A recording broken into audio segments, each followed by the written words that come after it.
Berikut ini akan kita bahas agama-agama yang dianut oleh penduduk di dunia. Kita mulai dari agama Kristen.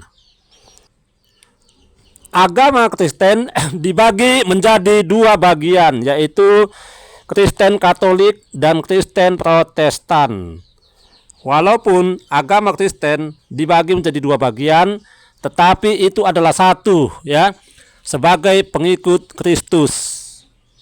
Kitab suci agama Kristen adalah Injil.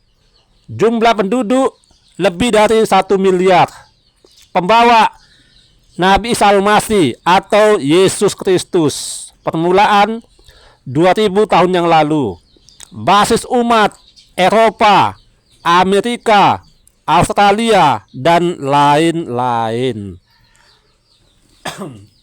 Sebagai kelanjutan tradisi Yahudi, agama Kristen dengan Yesus dari Nazaret yang hidup antara tahun 5 sebelum Masehi hingga tahun 30 sesudah Masehi. Agama Kristen percaya bahwa Yesus adalah anak Tuhan dan bahwa ia datang untuk menyelamatkan dunia. Kemudian ia disalib dan bahwa ia diangkat dan akan datang lagi pada hari akhir dunia mengadili manusia. Perintah Yesus yang utama adalah percaya kepada Tuhan dan mencintainya, dan mencintai orang lain seperti halnya kita mencintai diri sendiri.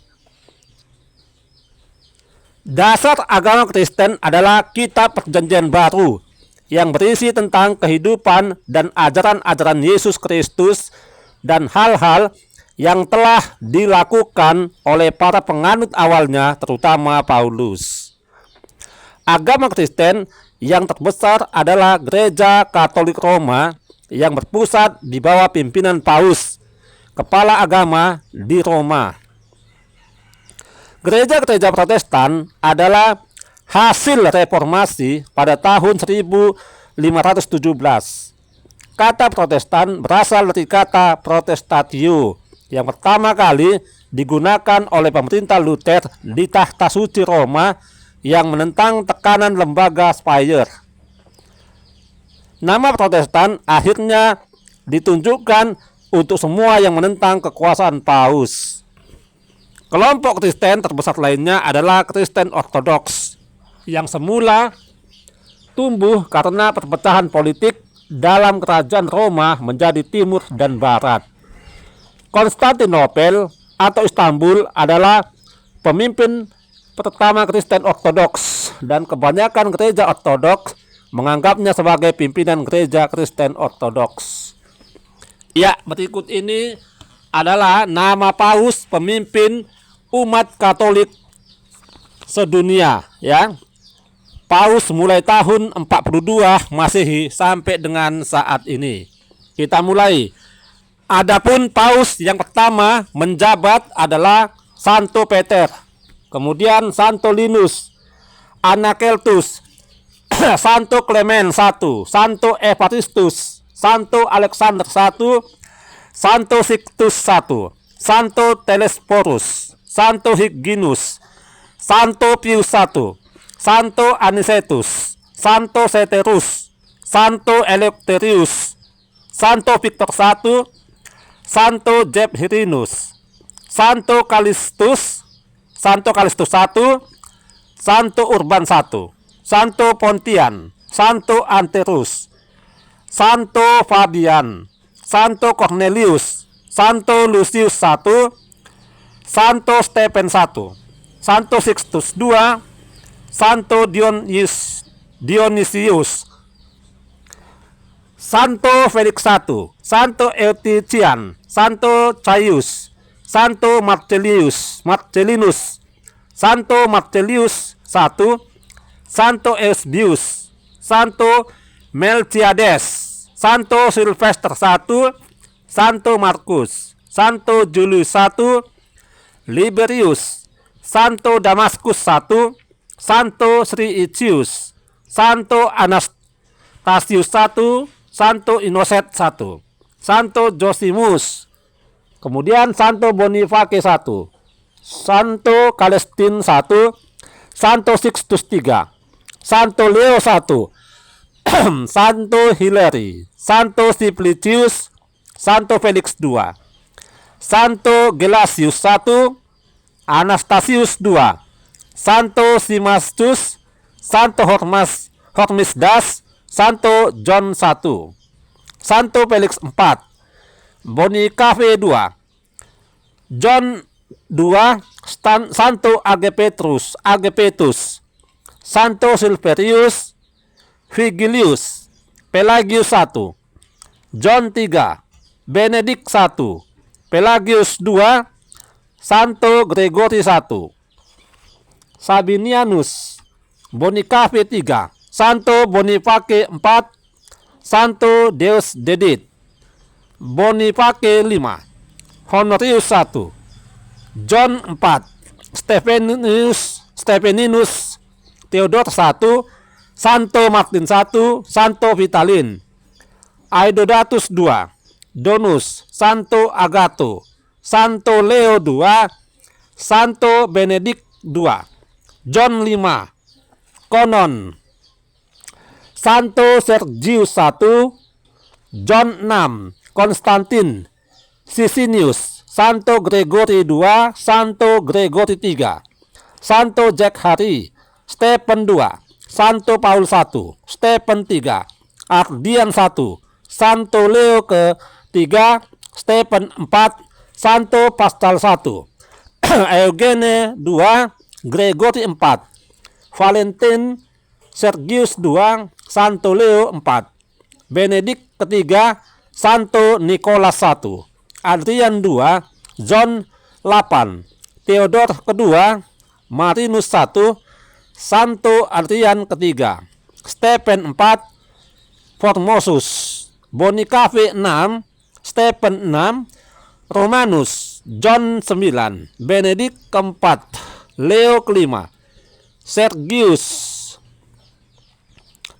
III, Anastasius III, Landus, John ke-10, Leo VI, Stephen VII, John 11, Leo VIII, Stephen VIII, Martinus kedua, Agapetus kedua, John ke-12, Leo ke-8, Benedict ke-5, John ke-13, Benedict ke-6, Benedict ke-7, John ke-14, John ke-15, Gregory ke-5, Sylvester II, John ke-17, John ke-18, Sergius ke-4, Benedict ke-8, John ke-19, Benedict ke-19, Benedict ke-9, Gregory ke-7, Benedict ke-9, Clement kedua, Damasus ketiga, Santo Leo IV, Victor kedua, Stephen ke-9,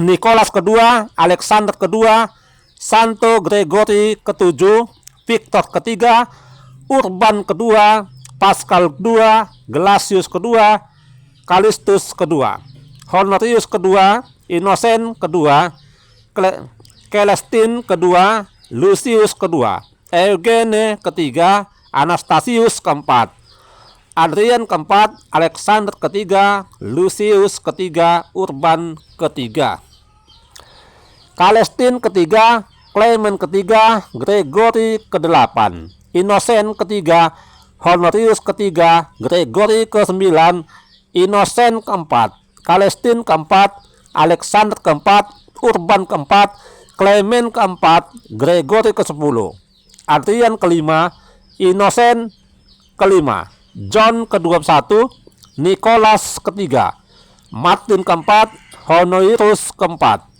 Nicholas keempat, Boniface ke-8, Santo Celestin kelima, Benedict ke-11, Clement kelima, John ke-22, Benedict ke-12, Clement ke-6, Innocent ke-6, Urban kelima, Urban ke-6, Boniface ke-9, Innocent ke-7, Gregory ke-12, Martin kelima, Eugene keempat, Nicholas kelima, Kalistus ketiga, Pius kedua, Paul kedua.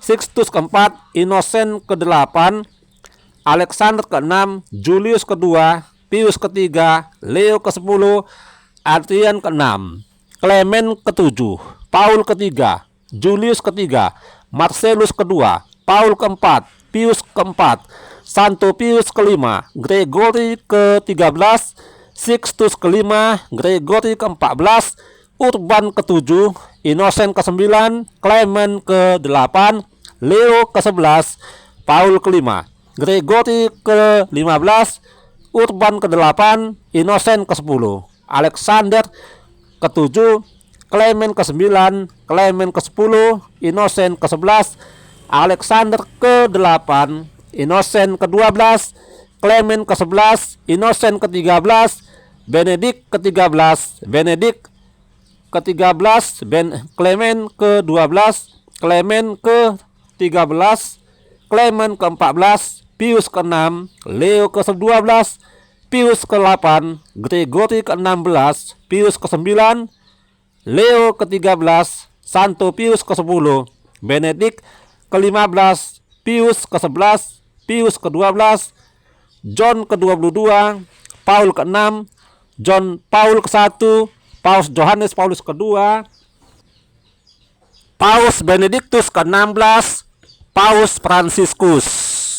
Ya, demikianlah nama Paus, ya, pemimpin tertinggi umat Katolik sedunia yang berkedudukan di Vatikan di kota Roma, Italia.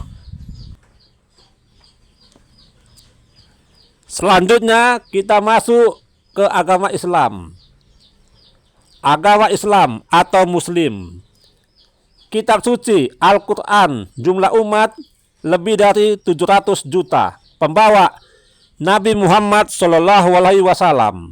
Permulaan lebih kurang 1400 tahun yang lalu. Basis umat terutama di Timur Tengah, Asia, Afrika, dan Asia Tenggara. Kata Islam berasal dari bahasa Arab yang artinya berserah diri kepada Allah. Allah menunjukkan Muhammad yang dilahirkan di Mekah pada tahun 571 sesudah Masehi. Untuk menyampaikan ajaran Islam, menurut sejarah Islam, Muhammad adalah keturunan Ibrahim, pembawa agama Samawi. Muhammad SAW menerima wahyu Allah yang kemudian dikumpulkan dalam satu kitab yang diberi nama Al-Quran. Di dalam kitab ini terhimpun risalah berupa larangan dan perintah serta ajaran-ajaran ibadah. Untuk melaksanakannya, Muhammad memberi petunjuk dan praktik perbuatan peribadatannya. Petunjuk Muhammad inilah kemudian dihimpun dalam suatu buku petunjuk yang dikenal sebagai hadis. Keimanan yang utama dalam agama Islam adalah kesaksian bahwa tiada Tuhan selain Allah dan bahwa Nabi Muhammad SAW adalah utusannya. Selain itu, dalam agama Islam juga terdapat rukun Islam sebagai syarat keabsahan keislaman seseorang yang terdiri dari mengucapkan 2 kalimat syahadat, mendirikan sholat 5 waktu dalam satu hari, yaitu Isya, subuh, zuhur, asar, dan maghrib. Kemudian puasa di bulan suci Ramadan. Kemudian membayar zakat dan bila mampu melaksanakan ibadah haji ke Mekah. Selain itu, terdapat juga sholat Jumat yang diselenggarakan pada tiap hari Jumat siang. Sholat Jumat wajib dilakukan oleh laki-laki pemeluk agama Islam. Muhammad SAW wafat pada tahun 632 sesudah Masehi. Pada abad berikutnya, tentara Islam Arab dapat menundukkan Timur Tengah, Afrika Utara, Spanyol, dan Prancis. Tetapi ketika pasukan Charles Martel berhasil mengalahkan tentara Islam di Tursina pada tahun 732, Ia berusaha mencegah penyebaran agama Islam lebih jauh lagi ke Eropa. Pada awal kelahirannya, agama Islam telah menjadi sarana pemersatu bangsa-bangsa padang pasir yang suka berperang. Di abad lalu, Islam menjadi pendorong nasionalisme dan semangat kemerdekaan bangsa-bangsa tertindas di berbagai benua. Tetapi di abad ini, Islam menghadapi bermacam-macam cobaan. Berikut ini adalah nama kerajaan Islam Arab: Muhammad Shallallahu Alaihi Wasallam, Abu Bakar, Umar, Utsman, Ali, Khalifah Umayyah, Muawiyah 1, Yazid 1, Muawiyah 2, Marwah 1, Abdul Malik, Walid 1, Sulaiman, Umar ibnu Abdul Aziz, Yazid 2, Hisham, Walid 2, Yazid 3, Ibrahim, Marwan kedua. Kemudian Khalifah Abbas yang memimpin Abu Abbas al-Safah, Al-Mansur, Al-Mahdi, Al-Hadi, Harus al-Rasyid, Al-Amin, Al-Mustasim, Al-Wadiq, Al-Mutawakil, Al-Muntasir, Al-Musta'in, Al-Mutas, Al-Muqtadi, Al-Mutamin, Al-Mutadid, Al-Muktafi, Al-Muqtadir, Al-Qadir, Al-Radi, Al-Mutaqi, Al-Mustakfi, Al-Muti, Al-Tai, Al-Qadir, Al-Qaim, Al-Muqtadi, Al-Mustazir, Al-Mustarsid, Al-Rasid, Al-Muktafi, Al-Mustazid, Al-Mustadi, Al-Nasir, Al-Zahir, Al-Mustansir, Al-Mustansim. Ya, demikianlah nama-nama kerajaan Islam Arab yang terdiri dari Nabi Muhammad, kemudian Khalifah Umayyah, dan Khalifah Abbas. Selanjutnya kita masuki agama Hindu. Ya, yang kita bahas saat ini adalah agama Hindu. Agama Hindu, kitab suci, Weda, jumlah umat lebih dari 463 juta. Permulaan masa prasejarah, basis umat India, Asia Tenggara, dan juga Bali ya, di Indonesia. Agama Hindu adalah agama mayoritas di India, mengajarkan adanya kekuasaan Tuhan pada segala sesuatu. Atman, menurut agama Hindu, Tuhan mewujudkan diri dalam berbagai sifat yang mewakili segala aspek kehidupan nyata. Misalnya, Siwa, dewa pencipta sekaligus sebagai penari dengan 4 tangan. Brahma, dewa pencipta. Wisnu biasanya digambarkan tidur dan memimpikan dunia, dianggap sedang menjaga kelangsungan dunia. Dewi kematian, penyakit dan kekacauan, dan Krishna, dewa cinta. Agama Hindu berkembang selama lebih dari 5.000 tahun yang lalu. Tetapi agama ini belum melahirkan suatu sistem etika yang dijadikan panutan utama penganutnya. Meskipun terdapat beberapa sekte, penganut Hindu tidak mengelompokkan diri dalam sekte-sekte tertentu. Menjadi penganut agama Hindu dengan sendirinya menjadi seseorang warga suatu kasta tertentu. Hindu percaya bahwa kastanya atau tingkat sosial yang ditentukan oleh sikapnya merupakan karma dalam kehidupannya sekarang. Jika ia hidup dalam kebaikan, maka ia akan dilahirkan kembali dan kematian yang terus berulang. Pada tahun 1000 sebelum Masehi, pada saat yang sama dengan penulisan Weda yang tertua, sistem kasta ini begitu penting pada struktur sosial masyarakat Hindu. Kasta Brahma sudah menjadi kasta para pendeta utama sejak kira-kira tahun 800 sebelum Masehi dan terus bertahan demikian hingga sekarang. Sejak kemerdekaan India pada tahun 1947, pemerintahan India telah berusaha menghapuskan sistem kasta ini. Memang tidak mudah, tetapi terasa ada hasilnya. Selanjutnya adalah agama Buddha. Agama Buddha, kitab sucinya Tripitaka, jumlah umat lebih dari 252 juta. Pembawa Siddhartha Gautama, permulaan lebih kurang 2500 tahun yang lalu. Basis umat pertama di Asia Tenggara, Sri Lanka, Korea, Cina, Jepang, Tibet, dan lain-lain. Agama Buddha mengajarkan kehidupan dalam kesedihan dan penderitaan merupakan jalan tengah antara perjuangan dan pemikiran batin yang mendalam. Sistem etisnya didasarkan pada perhatian dan pemikiran penderitaan orang lain dan menyingkirkan keinginan-keinginan diri sendiri. Sistem ketuhanannya mengenal reinkarnasi atau penjelmaan, yaitu kelahiran kembali seseorang melalui perjalanan ruhnya. Tujuan hidup dalam agama Buddha adalah untuk mencapai nirwana atau surga dengan penuh kebahagiaan meninggalkan dunia.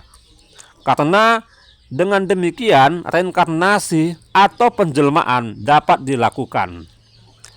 Pada mulanya agama Buddha mirip dengan hidup, tapi lama-kelamaan terbagi menjadi beberapa cabang. Cabang-cabang yang utama adalah Buddha Mahayana yang menekankan penyelamatan dan pemikiran atas umatnya.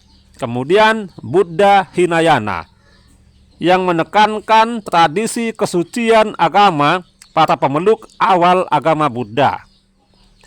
Buddha Zen adalah Buddha Mahayana di Jepang, sedangkan Lama di Tibet adalah gabungan antara Buddha dan kepercayaan asli penduduk Tibet.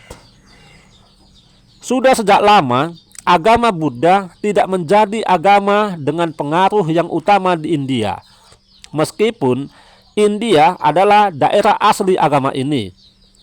Pada kira-kira tahun 1000, banyak daerah di bagian selatan Asia yang semula menganut agama Buddha beralih kepada agama Islam.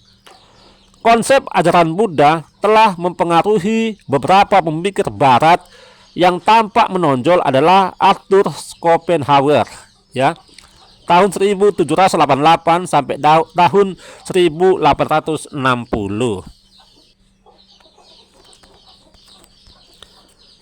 Selanjutnya kita masuki agama Konghucu.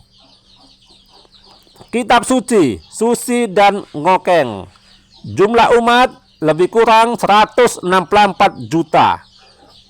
Pembawa Konghucu, permulaan lebih kurang 2500 tahun lalu.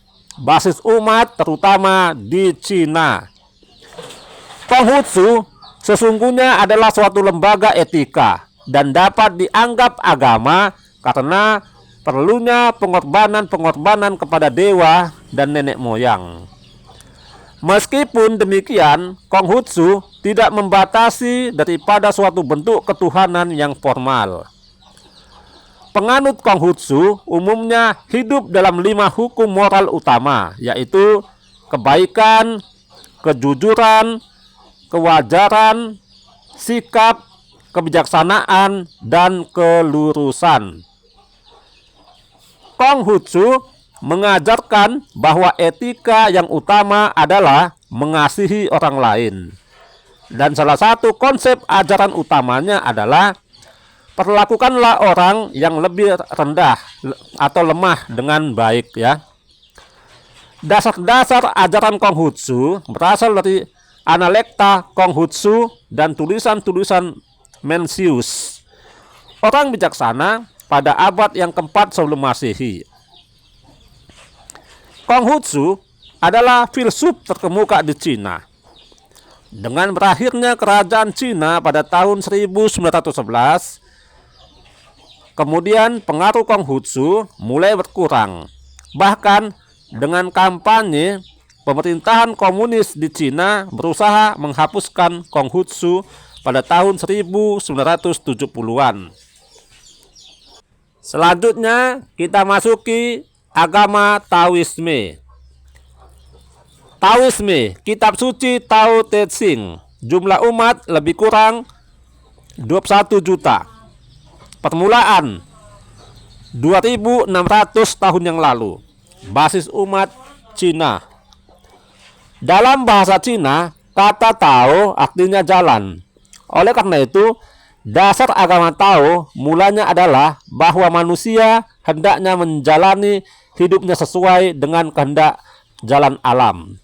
Taoisme menekankan kehidupan yang sunyi, penuh pemikiran dan menyingkirkan perjuangan dan nafsu yang berkobar. Sesudah tahun 500-an, Taoisme juga mengambil aspek-aspek agama Buddha dan Konghucu. Kuil-kuil agama Tao didirikan di seluruh pelosok Cina. Taoisme mengembangkan kepercayaan yang menyangkut kehidupan sesudah mati, termasuk surga dan neraka. Selain itu, juga diajarkan tentang kosmologi yang mengklasifikasikan segala sesuatu dalam kelompok jantan dan betina yang dikenal dengan Yang dan Yin. Dalam perkembangannya kemudian, Taoisme juga melibatkan hal-hal yang bersifat magis. Selain itu, juga membantu dibentuknya banyak kelompok rahasia. Selanjutnya, kita masuki agama Shinto. Kitab suci belum diketahui. Jumlah umat lebih kurang 33 juta. Permulaan masa prasejarah. Basis umat Jepang. Agama Shinto adalah serangkaian kegiatan keagamaan yang mencakup perjalanan, festival, dan pemujaan kepada sekelompok dewa. Shinto adalah agama rakyat yang terbatas dipeluk oleh orang Jepang, sehingga tidak sifat kerasulan yang universal. Kata Shinto berarti para dewa. Dewa tertinggi agama Shinto adalah Dewa Matahari, yang dikenal sebagai yang mengatur surga.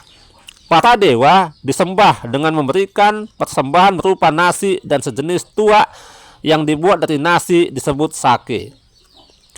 Agama Shinto tidak memperkenalkan suatu sistem etika khusus, tapi sedikit demi sedikit meminjam prinsip-prinsip etika agama Buddha dan Konghucu. Sejak kira-kira tahun 500 sesudah Masehi, Kaisar Jepang dianggap sebagai pendeta agama Shinto tertinggi dan sekaligus juga dianggap mempunyai sifat keabadian para dewa. Pada tahun 1800-an, suatu bentuk sistem imperialisme Jepang yang baru. Bentuk kemiliteran Shinto ini kemudian menghilang sesudah Perang Dunia yang Kedua. Ketika Kaisar Hirohito tidak lagi menerima kekuasaannya yang disamakan dengan kekuasaan para dewa, banyak di antara sekte-sekte agama Shinto sekarang yang menekankan kedamaian dunia dan persaudaraan. Selanjutnya kita masuki agama Yahudi.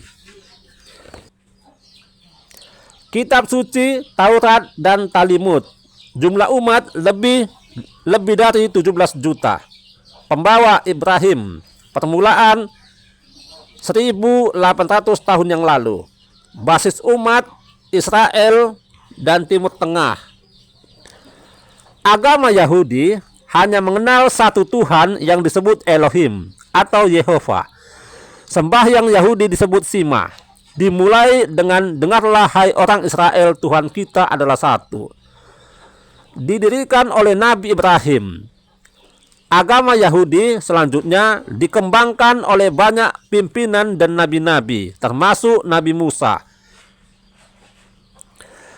Nabi Musa yang telah menyelamatkan umatnya dari kekuasaan Mesir pada tahun 1200-an sebelum Masehi juga menerima 10 perintah Tuhan dan kitab Taurat sebagai landasan bagi bangsa tersebut. Yerusalem pernah beberapa kali menjadi pusat agama Yahudi.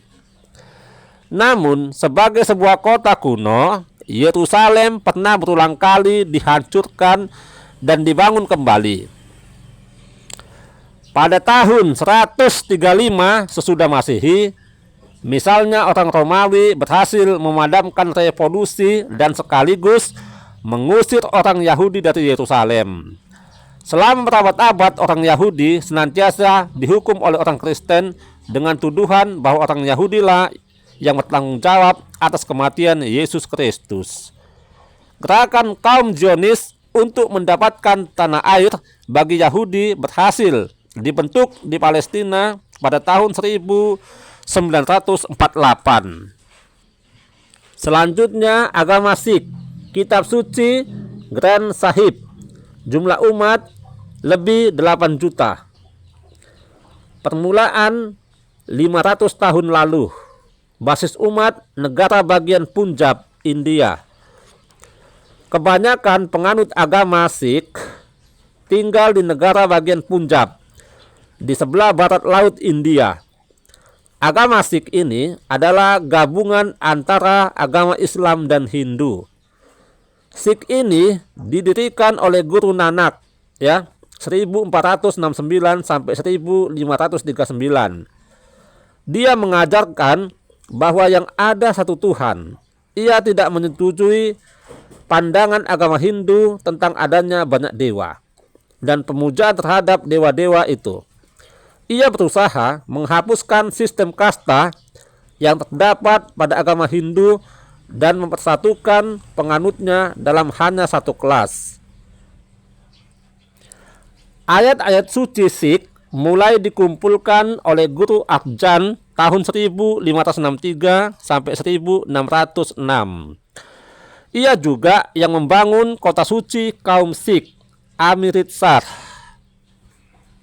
Ya, demikianlah agama-agama yang dianut oleh penduduk di dunia. Ya, semoga apa yang saya sampaikan ini dapat bermanfaat bagi kita semua. Agama apapun yang dianut oleh penduduk di dunia ini, semoga hidup selalu bahagia dan dalam lindungan Tuhan Yang Maha Esa.